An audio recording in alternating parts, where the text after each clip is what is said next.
as a country right now, we're focused mostly on policing when we're thinking about racial bias, when we're thinking about change, the need for system change. But, there's bias, there in all of our systems, in our education system, our healthcare system. Bias is in the workplace, in our neighborhoods. And so I look at bias across systems and across context. And I try to uncover, how it operates and how to disrupt it. I appreciate that. How do you view this moment that we're going through right now? Do you view this as such a significant opportunity to move, when things are systemic, that you don't fix them in 1 second? This is unfortunately a process that I would argue is in perpetuity because it is in the DNA of the organism. And so, how do you view moments like this? Do you think that these are opportunities? Is this 1 step backwards, 3 steps forward? Is this, are you concerned that it's a news cycle and that, within 12 months, we're on to something? Like, how do you process that in your mind? Yeah, I feel like this moment feels different, right? I think with the death of George Floyd, especially, and all of us witnessing, that killing, on that cell phone. And there's a way in which it was, it was such a brazen, killing, and it happened at a time where we couldn't just walk away from it. We couldn't just go back to our, daily lives because the whole world had stopped because of COVID-19. And so it forced us to reckon with that. It forced us to deal with the image we were seeing. Yeah. Go ahead. I'm sorry. I was saying to sit with it. Yes. Reflect on it, to think about why is this happening? To think about sort of what's going on here, and to help people to really understand the need for deep change. And so this is the first time I've seen this, in my lifetime at this level, with this kind of outrage and sustained outrage. Do you believe that has as much to do with the communications infrastructure that we now have in society, where so many more individuals have so much more to say, that if the internet was at the maturity level it is today when the Rodney King meeting happened, that it would then have become that same? Do you think that's, obviously it was extremely brazen, but unfortunately we've seen brazen for a very, very long time, and we've seen things like aforementioned Rodney King. Do you think that the timing, and it's an indicator of some of the incredible things that the internet can do? Right. How do you see that? Yeah, I think that, you're right. I think the internet plays a role in terms of people's understanding and the spread of that knowledge about what's going on. I think also, technology plays a huge role here. It was captured on a cell phone. There was an image that we could see, that we could attach to, this wrongdoing. And so that's really important. I do a lot of work actually looking at body-worn camera footage of police officers, right, and analyzing that footage, not just in single incidents, but trying to, take that footage, across thousands of incidents, and sort of understanding it more systematically to try to understand what leads to escalation, right? Sort of what are the patterns that are there when officers are speaking to, white people versus Black people, say, when they stop them on the street. So that's something that I'm involved in with an interdisciplinary team at Stanford doing. Professor, Nextdoor, in doing my homework a little bit, what's your relationship there, and what are you seeing there, the app?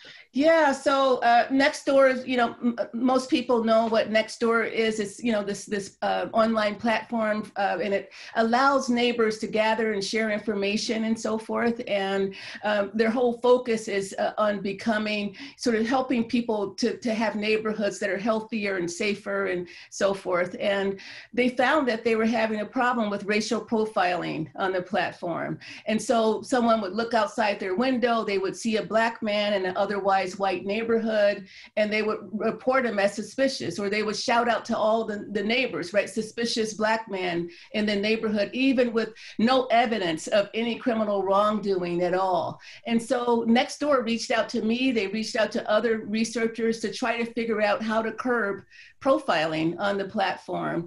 And they realized, that a lot of this, so bias becomes activated, when we are just going on our intuition or our instinct about sort of what's going on. And so they realized they were going to have to slow people down. They were going to have to create friction in order to curb profiling. And they did this by creating a checklist, basically. So when somebody hit the crime and safety tab to, report a suspicious person, they would get a checklist. And one of the items on that checklist is, what is this person doing that makes him suspicious, right? So it can't be or your her racial category, right, that makes you suspicious.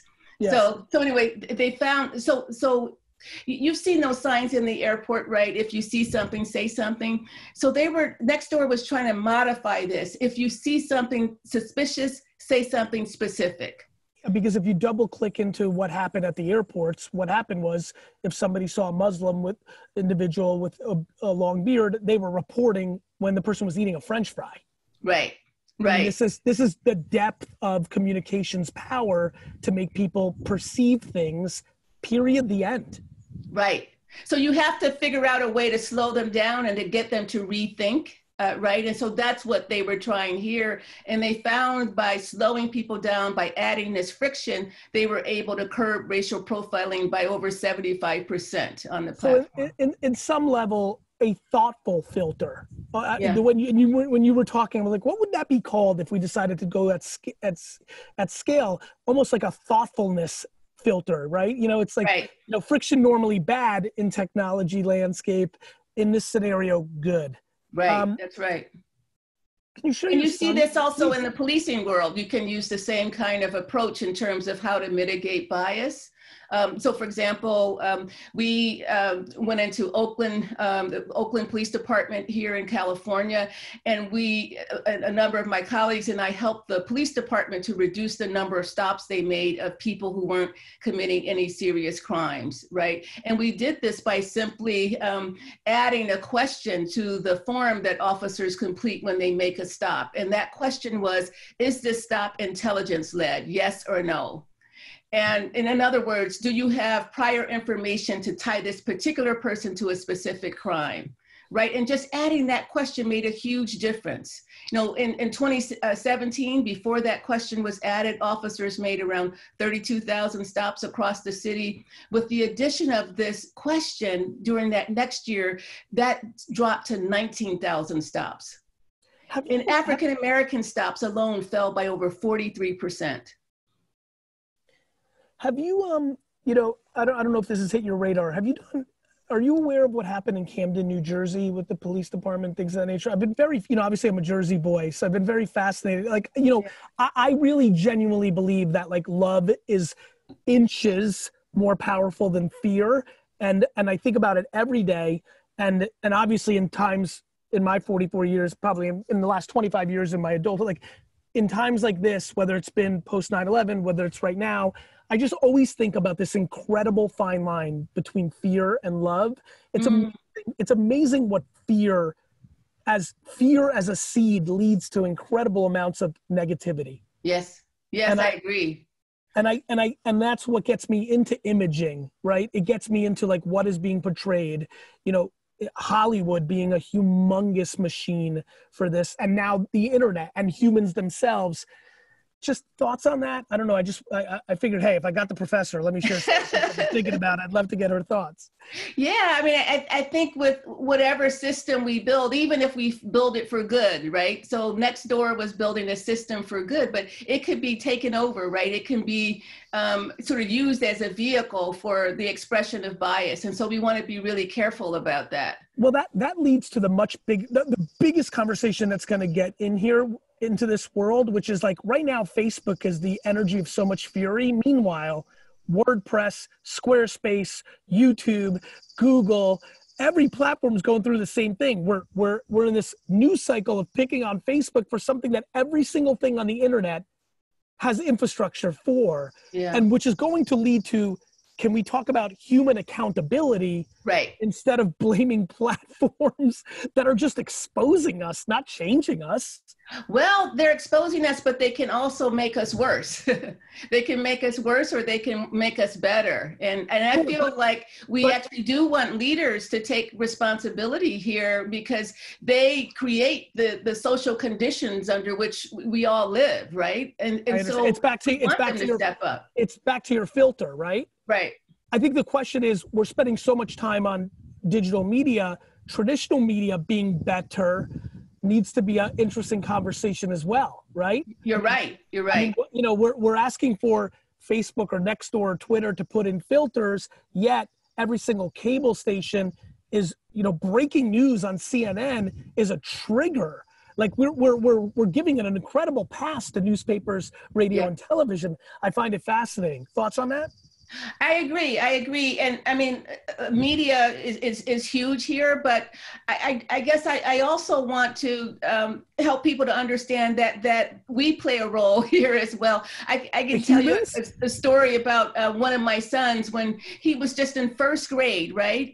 And he's coming to me asking me, he says, "Mommy, do you think people feel like a different kind of way about Black people?" And I said, "Why? Why would you say that?" And he says, "I don't know. I just feel like there's something different, you know, like there's just something extra special there." And I asked him, I said, "Well, think about it." And I said, "Think about the last time you felt that way." And so he thought about it.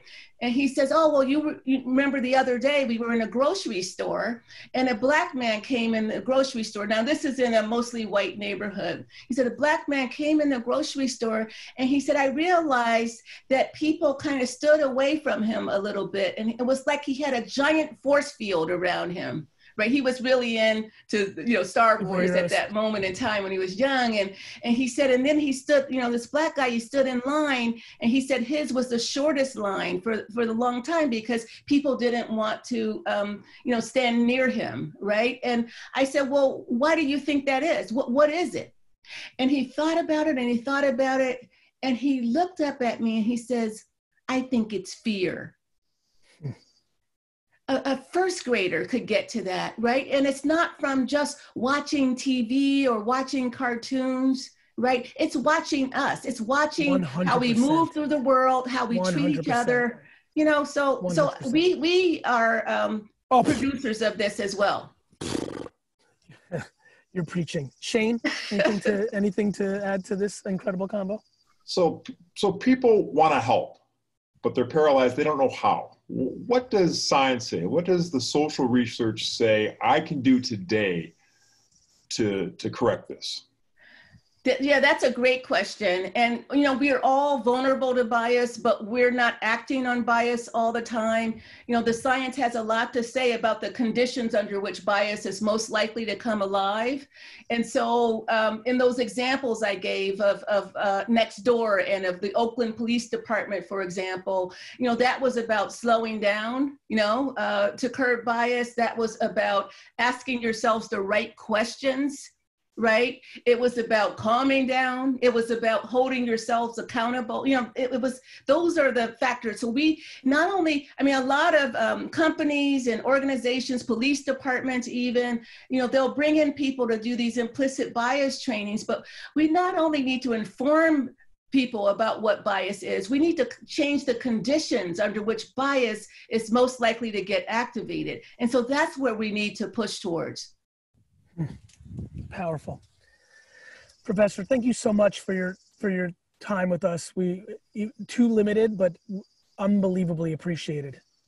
Oh, you're welcome. It was a pleasure to be here. Thank you.